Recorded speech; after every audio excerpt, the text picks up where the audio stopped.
राधे राधे। श्री हरिदास श्री कुंज बिहारी। कैसे हैं आप सभी लोग? आई होप कान्हा जी की कृपा से आप सभी लोग अच्छे होंगे और स्वस्थ होंगे। ओम नमो भगवते वासुदेवाय। पुरुषोत्तम भगवान की जय हो। पुरुषोत्तम मास की जय हो। पुरुषोत्तम मास अधिक मास मल मास अध्याय 19।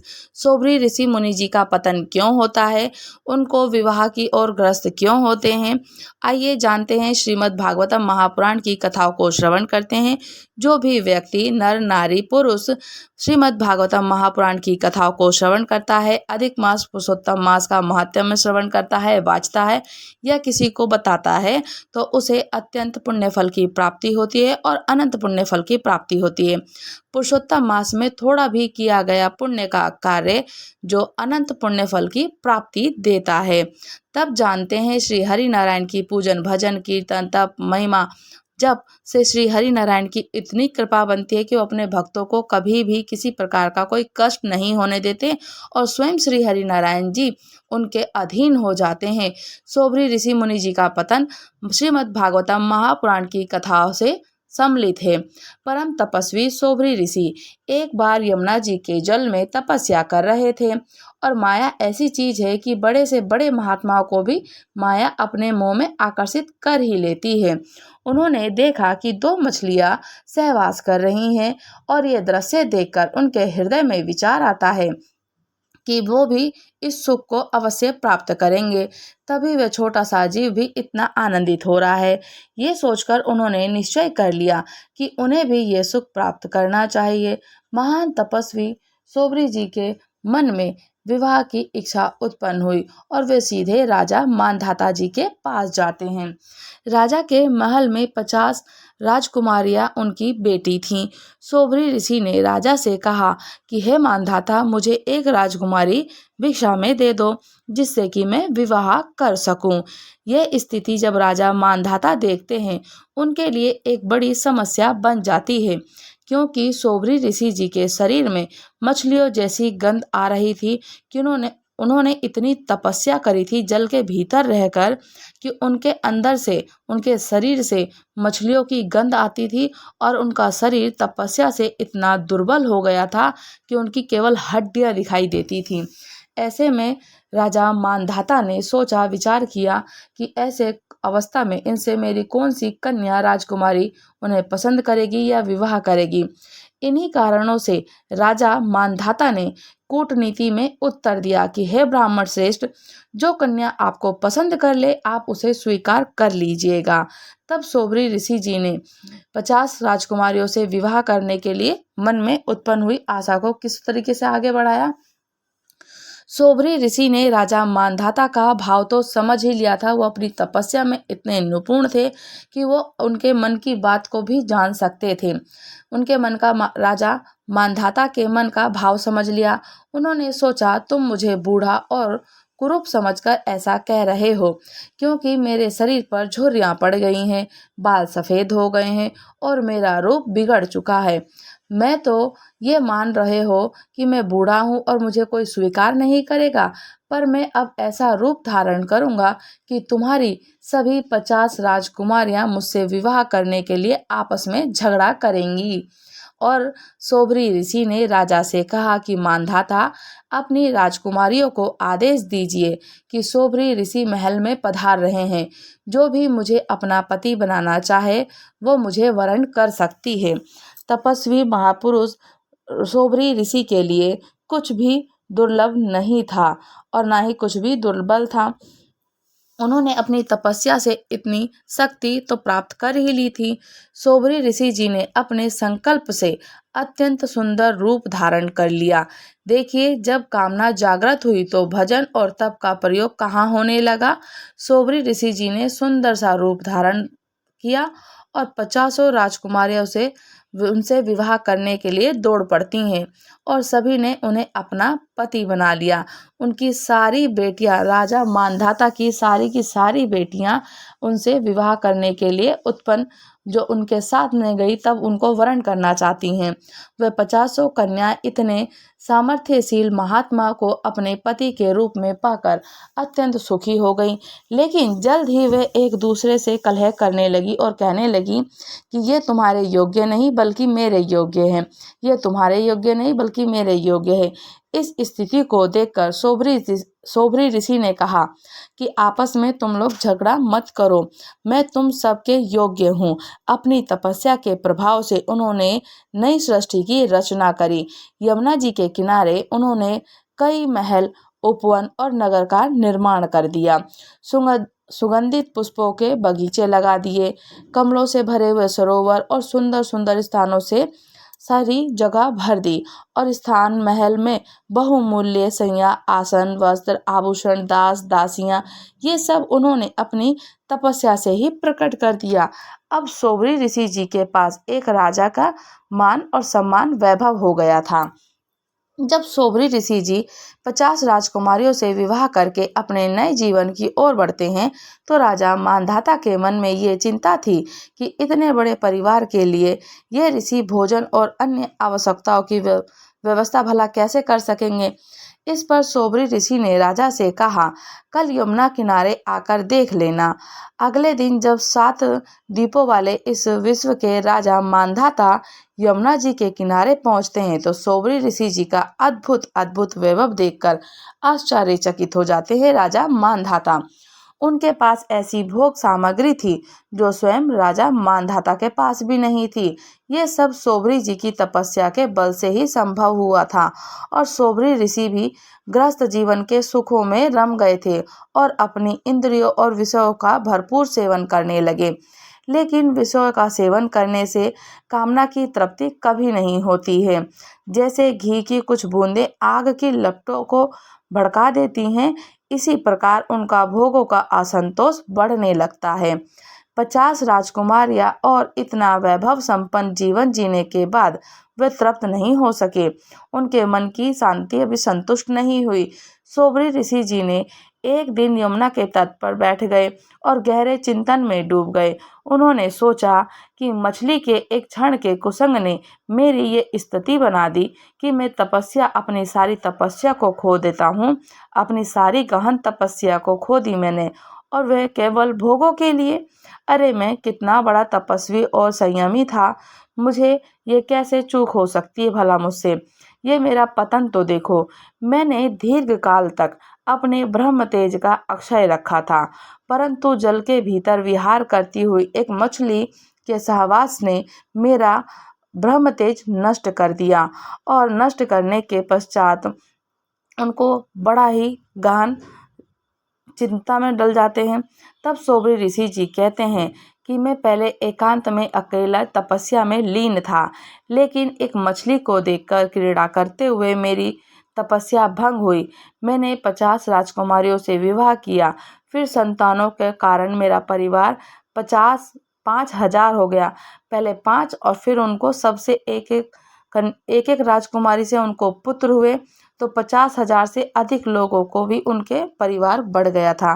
कहाँ मैं अकेला भगवत चिंतन में लीन था और कहाँ 5,000 लोगों की चिंता में मैं फंस गया। विषयों में सद्बुद्धि मान लेने के कारण माया ने मेरी बुद्धि का हरण कर लिया था। जब सोबरी ऋषि जी को ये ज्ञान हुआ तो उन्होंने तत्काल संन्यास ले लिया और वन को चले गए। अपने पति को ही सर्वस्व मानने वाली सारी 50 पत्नियां उनकी एकांत मन में जाकर भगवत चिंतन में शरीर को त्याग दिया। वो भी अपने पति के साथ वन में चली जाती हैं और एकांत में भगवंत जी का चिंतन करने लगती हैं और चिंतन करते करते अपने शरीर को त्याग देती हैं। सोबरी ऋषि जी ने घोर तपस्या करके अपने शरीर को सुखा दिया और परमात्मा में लीन हो गए। उनकी 50 पत्नियां सोबरी जी के चरण चिंतन और भगवान जी की आराधना करते करते बल पर उन पर उत्तम गति को प्राप्त हो चुकी थी और सोबरी ऋषि जी का भी सुख फिर से उन्होंने जीवन को अपना नया जीवन बनाने के लिए तपस्या में लीन हो गए थे। सोबरी ऋषि ने जब अपने जीवन को देखा कि मैंने क्या से क्या कर लिया, एक मछली के संयोग से, एक मछली के सहवास से। तो सोबरी ऋषि जी के उनका जो पतन होता है, उनकी मोह माया का पतन होता है, उनकी तपस्या का पतन होता है। उनकी जब तपस्या, उनकी मोह और ब्रह्म तेज सब कुछ नष्ट हो जाता है, तो उनको बड़ा ही शोक होता है और फिर से वो दोबारा से अपनी तपस्या में लीन हो जाते हैं और तपस्या में लीन होकर फिर से भगवान की चिंतन करने लगते हैं। भगवान का चिंतन करते पुनः अपने शरीर को सुखा लेते हैं। पुरुषोत्तम मास महात्म्य कथा अध्याय 19। श्री सूत जी बोलते हैं कि हे तपस्वी, इस प्रकार कहते हुए नारायण जी को मुनि श्रेष्ठ नारद मुनि के मधुर वचनों से प्रसन्न करके कहा कि हे तपोनिधि, सुदेव ब्राह्मण को प्रसन्न विष्णु भगवान जी ने उत्तर दिया, सो आप मुझसे कहिए क्या उत्तर दिया था उन्होंने।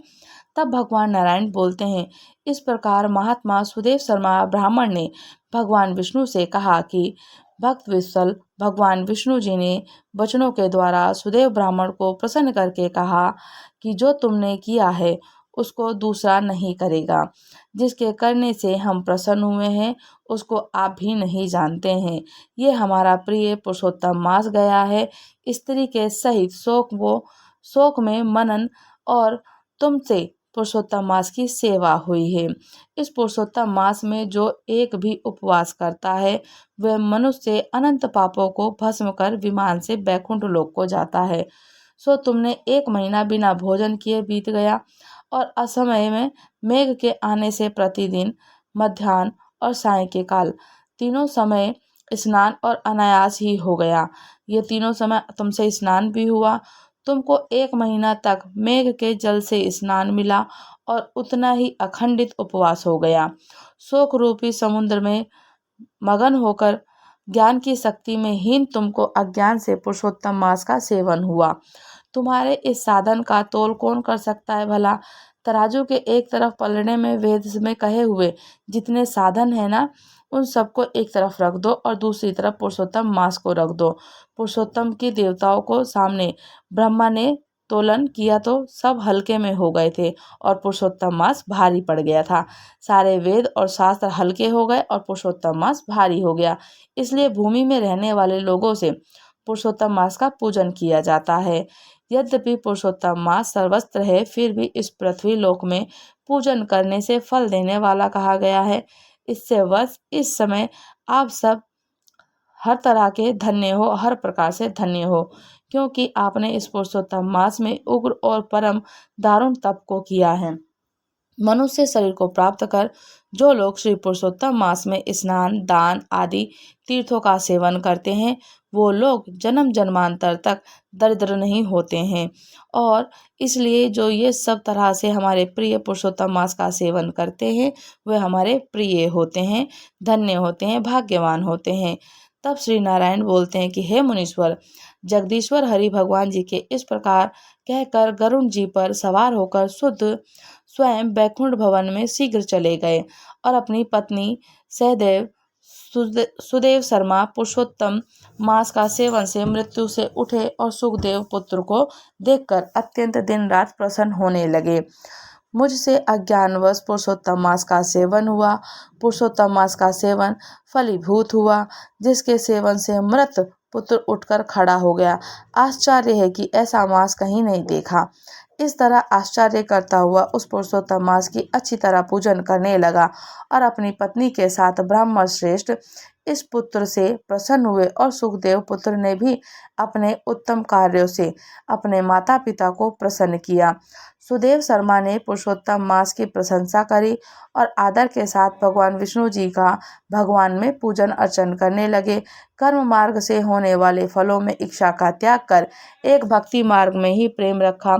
श्रेष्ठ पुरुषोत्तम मास का समस्त दुखों का नाश करने वाला जानकर उस मास के आने पर स्त्री के साथ जप हवन आदि से श्री हरि नारायण जी का सेवन करने लगा, पूजन करने लगा और वह पत्नी श्रेष्ठ ब्राह्मण निरंतर 1000 वर्ष संसार के समस्त विषयों का उपयोग कर भगवान विष्णु जी के उत्तम लोक को प्राप्त हुए, जो योगियों को भी दुष्प्राय है। फिर यज्ञ करने वाले को कहाँ से प्राप्त हो सकता है। जहाँ जाकर भगवान विष्णु जी संकिष्ट वास करते हैं वे शोक के भागी नहीं होते हैं। वहाँ पर होने वाले सुखों का भोग कर गौतमी और सुदेव दोनों पति पत्नी इस पृथ्वी पर आए और वही तुम सुदेव शर्मा इस समय दंडधनवा नाम से प्रसिद्ध पृथ्वी के राजा हुए। पुरुषोत्तम मास के सेवन के समस्त सिद्धियों को भोगता हुआ राजन, ये आपकी पूर्व जन्म की पति देवता गौतमी की पटरानी है जो आपने मुझसे पूछा है। आओ सब मैंने कहा। और सुख पक्षी तो पूर्व जन्म में जो पुत्र शोकदेव का नाम से प्रसिद्ध हैं, वह हरि भगवान जिसको जिलाया था वह 12,000 वर्ष तक आयु भोग कर बैकुंठ को गए। वहां वन के तालाब के समीप वट वृक्ष पर बैठकर पूर्व जन्म के पिता तुमको आए हुए होकर देखकर मेरे हितों को उपदेश करने वाले प्रत्यक्ष मेरे देवत विश्वरूपी सर्प से दूषित संसार सागर में मगन इस प्रकार पिता को देखकर अत्यंत कृपा से युक्त हो सुख पक्षी विचार करने लगा, यदि मैं इस राजा को ज्ञान का उपदेश नहीं कराता तो मेरा बंधन होता। जो पुत्र अपने पिता का पुत्र नाम नरक में रक्षा करता है वह पुत्र होता है। आज मेरा ये श्रुति के अर्थ का ज्ञान भी व्यथा हो जाएगा, इसलिए अपने पूर्व जन्म के पिता का उपकार करूंगा। हे दंडधरवा राजा, इस तरह निश्चय करके वह सुख पक्षी वचन बोलता है कि राजन, जो आपने पूछा है ये मुझे सब कुछ मैंने कहा है। अब इसके बाद पाप नाशनी सरयू नदी को जाऊंगा। और तब श्री नारायण बोलते हैं कि इस प्रकार बहुत समय तक उस प्रसिद्ध यशस्वी राजा दंडधनवा के पूर्व जन्म का चरित्र कहकर जाते हुए वाल्मीकि मुनि की प्रार्थना कर असंख्य पुण्यवान राजाओं का राजा वाल्मीकि मुनि को नमस्कार करते हुए कुछ बोलते हैं। बोले श्री पुरुषोत्तम भगवान की जय हो, पुरुषोत्तम मास की जय हो और श्री लक्ष्मी नारायण भगवान की जय हो। श्री लक्ष्मी नारायण भगवान की जय हो। अगर आप लोग हमारे चैनल पर नए हैं तो चैनल को लाइक शेयर सब्सक्राइब करना बिल्कुल ना भूलें और मुझे कमेंट्स करके ज़रूर बताइएगा कि क्या आप लोग भी पुरुषोत्तम भगवान का पूजन भजन कीर्तन नाम जप महिमा तीर्थों का स्नान गंगा जी का स्नान या तीर्थों का सेवन कर रहे हैं। राधे राधे।